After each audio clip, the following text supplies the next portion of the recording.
Despite an accord between India and Sri Lanka to repatriate prisoners, many Indian prisoners continue to languish in Sri Lankan jails, some for over a decade. Now, sources have told Times Now that these prisoners are victims of red tape as files are stuck between 3 union ministers and state governments. While speaking to Times Now, the prisoners say all that they hope for now is to die in their own country.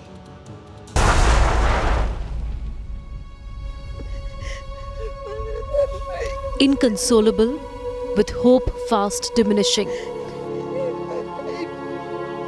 For Lily Judy, the 10-year wait to see her son just does not seem to end.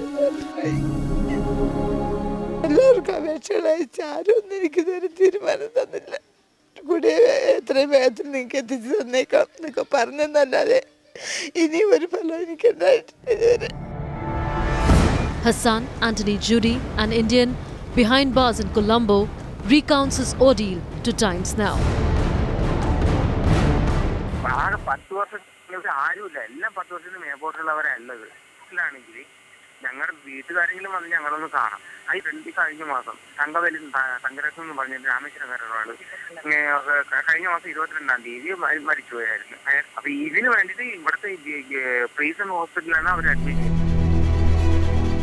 But Anthony Judy is just one of the 33 Indians behind bars in this Velikada jail in Colombo, desperate to return home.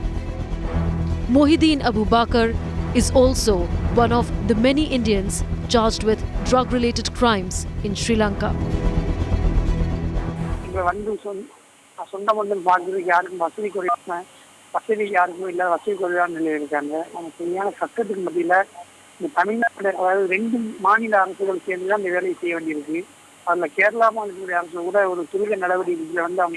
Velikada in Colombo is the largest prison in Sri Lanka, infamous for its riots. In 1983, 55 Tamil prisoners, including many Indians, were massacred in the jail. What's made the Indian convicts very desperate now is that in September, one Tamil prisoner, Thangaraju, died due to inadequate medical treatment in the jail. Kannan has spent 19 years, more time than any other prisoner in Velikada prison. From an impoverished background, he too is desperate to come back to India.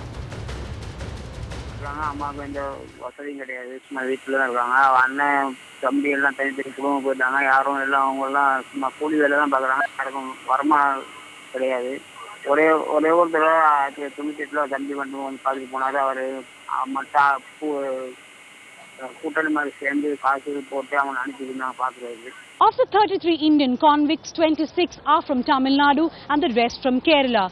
The state and central government is aware of their situation. But in spite of an agreement, their files seem to be caught in red tapeism.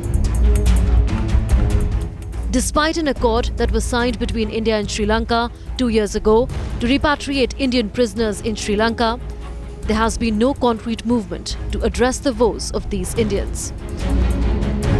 Are these Indians bearing the brunt of red tape?